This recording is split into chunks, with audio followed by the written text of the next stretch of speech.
So my last boyfriend went missing. I didn't believe in that, and I woke up one day to find the chest opened and empty and him gone. I really don't know what else to tell you because that's all I know. I'll just mail the package to you. You don't even have to come to my house. You can literally just mail it back in the morning. You won't have to sit on it every night. Just when I'm going out and can't sit on it myself. I honestly thought it was a little bit funny. We met in some park and she showed me the chest. I inspected it, opened it. It was empty. Turned it around to look for hidden cameras, mics, or anything that might be shady. It was a simple wooden chest with nothing to show and nothing to hide. I took it home. I sat on it shortly before midnight on my phone. I was a little curious, but I wasn't going to fuck around. I would sit on it from 12 a.m. to 4 a.m. for the $200. End of the discussion. Oh, and it might try to trick you. Your phone might ring, or doorbell, anything like that. Just to make you get up. Don't listen. Sure, easiest $200 ever made. I sat down on the wooden lid and watched reels on my phone. The chest was oddly warm, and at some point around 1 a.m. I could feel a murmur inside. It vibrated slightly. It was a little exciting, I won't lie. Around 2 a.m. I heard a knock from the inside of the chest. I turned off my phone, and I imagined it. It didn't come again, but it still made me feel uneasy. I was beginning to doze off, so I played some BS game on my phone to remain awake. At around 3:44 a.m., I got a text from the woman who posted the ad, asking me if anything strange happened. No, it was fine. Okay, well, you can get up now. I wanted to wait until 4 a.m. hit, just to be sure. I did well, because the next day the owner of the chest claimed to not have sent any text at all. Surely enough, I checked and the text I'd supposedly gotten that night was gone. Had I hallucinated it? Wow. It had tried to trick me to get up earlier. Smart. Over the next 5 months I sat, not babysat, 15 other times. The woman explained that sometimes she got another chest in the mail, and that's how she knew she could throw away the old one. If she tried to throw it away before, it just kept getting mailed back to her house. I had to sit on shoe boxes, closed baskets, a little uncomfortable. Once, a sealed suitcase that made a wet, shifting sound whenever I adjusted my weight. The freakiest experience I had was around gig 7 or 8 when I heard a loud thud upstairs. I live alone and it was roughly 2 a.m., but I couldn't investigate for obvious reasons. I just sat there and waited for 4 a.m. to come so I could finally see what was going on. Nothing was out of place when I checked. Nothing out of the ordinary. Another time, I heard my cat meowing from inside the box. Well, Sam, I remember thinking, if you're really in there, you can wait another hour. You won't die. After the time was up, I opened it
guys allowed me to sit on it while in bed, so the effort was practically non-existent.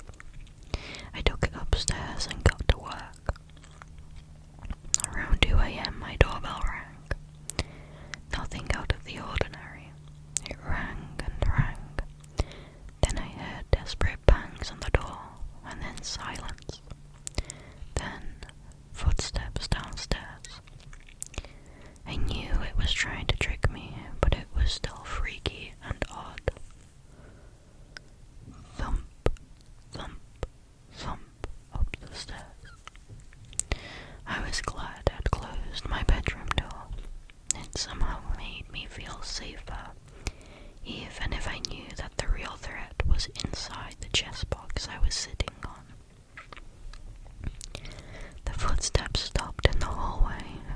In the silence, I could make out breathing. Harsh breathing. I don't know why, but it sounded like someone trying to contain their excitement. Jesus. Calm down. The threat is not real. It won't hurt you as long as you sit down. The sound of fingers tapping against my bedroom door. Blood was pounding into my ears, my chest hollow. Every breath felt like pushing a boulder up a hill. May 4 a.m. come faster, for the love of God. My doorknob turned, but the door didn't open. This was one of the worst hallucinations I'd ever had. The footsteps moved downstairs in a way that reminded me of a weird, demented waltz. 1, 2, 3, 1, 2, 3. Fuck me. I began breathing heavily. I called the woman. Hey, this might be the last gig because it's just getting a little too real. What do you mean? Someone is waltzing downstairs, man. They were right at my bedroom door. I know this is all a hallucination, but it fucks with my head a little too much. I'll finish this gig and then I'm afraid you'll have to find someone else. I'm really sorry to hear that. Okay then. Well, you have another hour to go. Yeah, you having fun at the party? Yes, but you can still call me if you're freaked out. Just don't get up, please, no matter what. I mean, it's not an uncomfortable position, since I'm literally laying in bed right now. Sort of. A pause. You're laying in bed. Yep. The rhythm downstairs increased. But how? You put it on your bed. I mean, it's a chess box. It's small. Another pause. What do you mean it's a chess box? Came the choked out question. That's what you fucking sent me. No, I sent you a cardboard box. Well, that was the package. You can't just send out a chess box. The post service wraps it up. No, it was a cardboard box with nothing inside. It was small, but definitely not a chess box. I don't know what you found inside, but I sent it empty. When did I ever send you the real thing in another bigger package? Please, for the love of God, tell me you didn't fall for it. Blood rushed into my cheeks. The waltzing downstairs continued mockingly, loud and proud. You can't mail a chess box by itself, I responded, suddenly uneasy. You were not supposed to receive a chess box. What the fuck? Please tell me you didn't leave the cardboard box unattended. It was the packaging, I replied, on the verge of tears. No,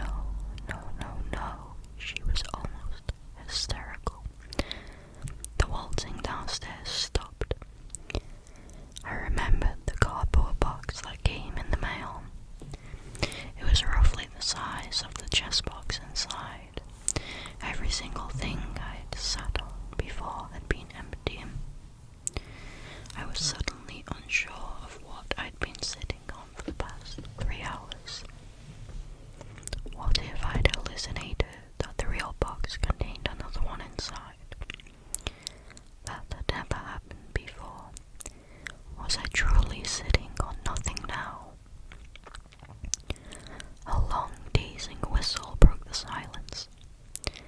I suddenly got the urge to lock my bedroom door. If I'd left the real box unattended downstairs. Shit. Or is it a trick? Did I hallucinate the call? Is it trying to make me get up? Time's almost up, but now I can hear someone going up the stairs.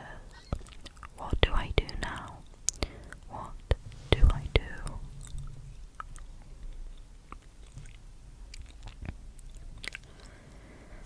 There is a part 2, so we're gonna continue on.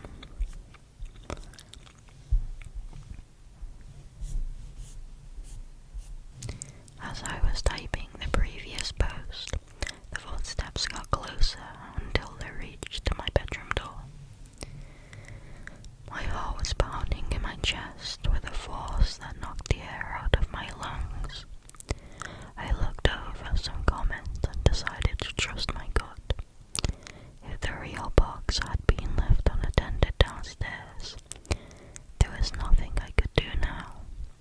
I was most likely about to die. If the chest box was the actual box which needed guarding, I still had a chance to save myself. I remained seated and waited, out of breath, for the remaining time to run out. 3:52 a.m. Fingers tapping against the wood of the door. 3:53 a.m. A gasp outside. 3:54 a.m. Multiple gasps, which melted into some sort of exaggerated breathing, loud and wet. I was literally shitting my pants. I'm not some good storyteller. I don't know how else to put it. I'm not a writer. I was genuinely exhausted and about to collapse. 3:55 a.m. A loud bang. The doorknob started turning again. Good thing it can't open the door. The door opened. Slowly, the slice of darkness grew and my eyes desperately dug in the shadows, trying to make something out. 3:56 a.m. The door was now fully open. I stared into the hallway. The whistle came again, long and playful. A knock on the wall, and then the whistling stopped. Then came a whisper. Can I come in? My stomach clenched. Jesus Christ. 4 a.m. Silence. My sweaty, trembling hands almost dropped my phone as I called the woman. It rang for a while before she picked up. Yeah. Did I talk to you on the phone before? Huh? You've got some nerve to be confused. I've just been through the worst 4 hours of my life. Was it that bad? Did I fucking talk to you before? No. No, you didn't. Why? What did it say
seeing you.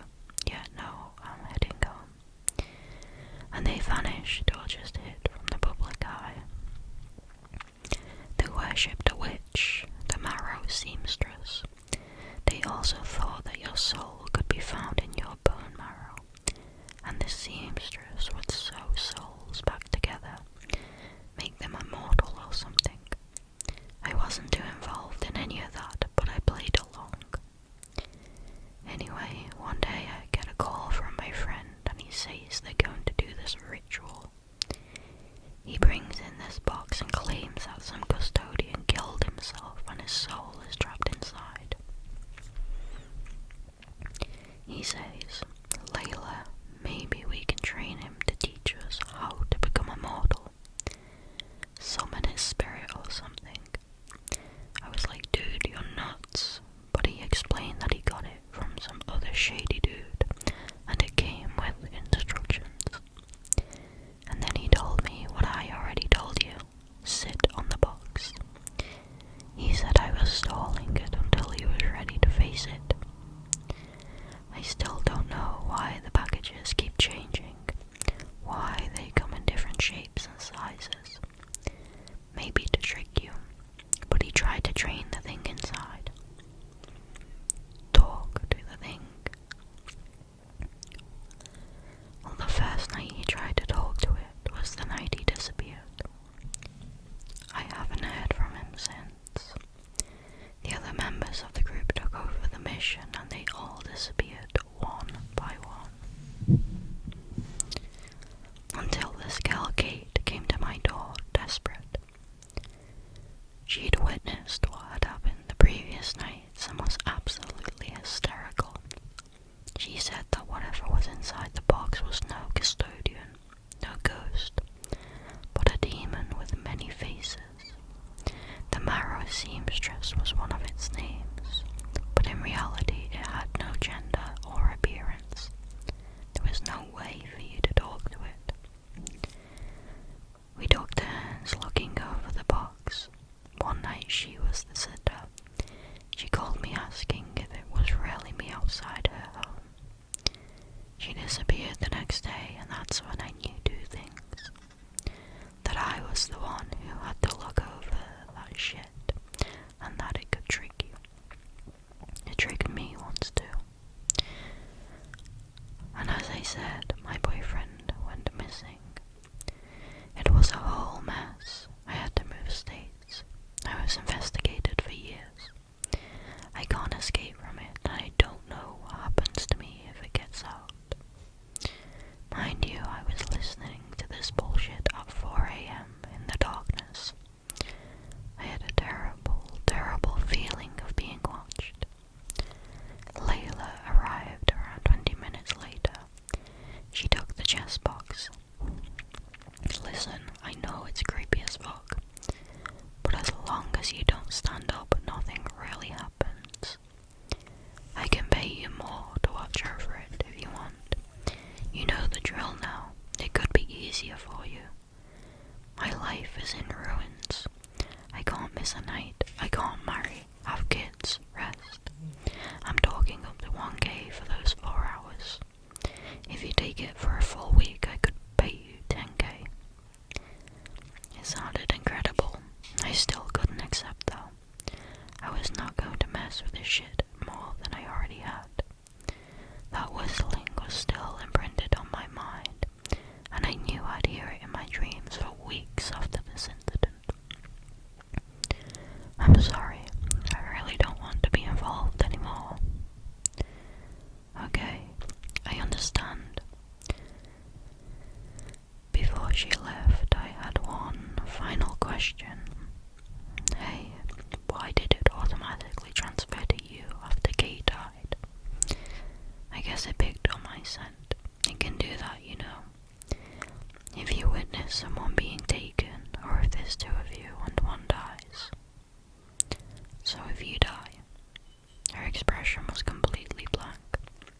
I don't know. Right. I went back inside and slept for 13 hours. When I woke up, I went downstairs to have some breakfast, lunch, dinner. On the kitchen counter sat the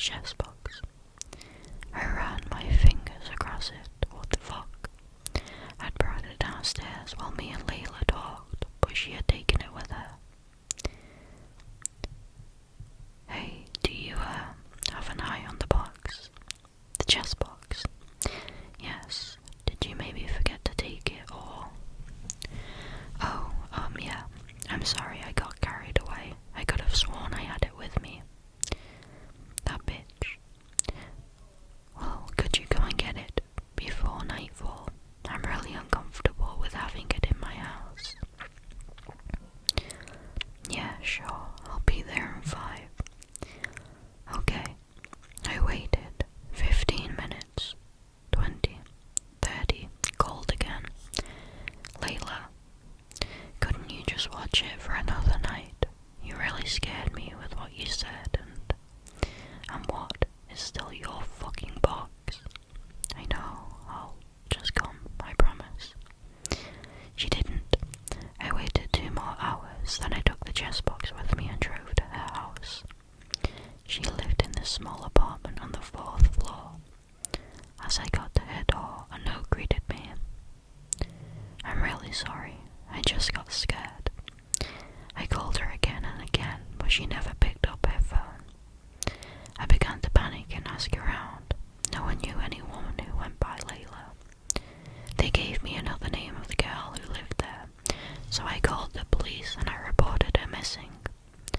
As long as I had the box and it knew me, it wouldn't just magically appear wherever she went, because it had me now. She was not going to leave me alone with this thing. It took them 3 hours to trace her card and tell me she'd used it at some gas station miles and miles away. So I got into my car and started driving. When midnight came, I pulled on the side of the road and sat on the chess box. There I was in a car with no headlights, parked somewhere illegally, in the driver's seat with a chess box under me. Car doors locked, no visitors, no surprises. At around midnight, a truck flashed its bright lights at me. It was heading towards my car at a dizzying speed, and every inch of me begged to run, to get out of the car. No, you can crash into me for all I care. I closed my eyes and braced for impact, an impact that never came. When I opened them, for a split second I stared into the eyes of another person, inches from my own face, then gone. I can't even describe how they looked, how it looked. I heard a baby crying at some point, out into the distance. I saw someone in the back seat, half of the car caught on fire. I'm not standing up. I might be terrified, but I'm not standing up. At around 3:40, a police car pulled up behind me. The policeman motioned to me to roll my window down. I did. Ma'am, do you know you're not allowed to park here? Shut up, you're not real. The man paused. I felt a tingle of fear. Would you mind stepping out of the vehicle for me? Not now. Wait 20 minutes. I can't stand up right now. Ma'am, are you on drugs? You're not real. Stop. Ma'am. I decided to humor the demon. I'm not on drugs. Then please unlock your car and step out. I told you to wait. I argued with the policeman for a little while until the clock hit 4 a.m. The policeman didn't disappear. That fear was getting stronger now. I finally stepped out and he had to take me to the station for questioning. I spent the next 18 hours being interrogated on what I knew about the disappearance of the woman and the previous sitters. They obviously didn't believe me. They tested me for drugs and moved me to another station closer to my house. They didn't let me have the box. I went crazy in my tiny cell, begged them to let me have it, told them someone needed to sit on it for a few hours, cried and said that something bad would happen, and they didn't believe me. Eventually I fell asleep. I woke up stiff around 5 a.m. The guard was staring at me in an unsettling way. Eyes were wide and bloodshot. Where's the box? I asked him. It was, at the station here. With the car, he began. What did he mean by sitting on it? What happened? His voice went down to a whisper. They won't tell me. I just know that someone died. That's all I know. That's all I know. Wait, I'm getting a call. A part of me wanted to scream. Another part of me trembled with anticipation. As he spoke on the phone, the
like someone had been sitting there in the middle of the room, right in front of the box.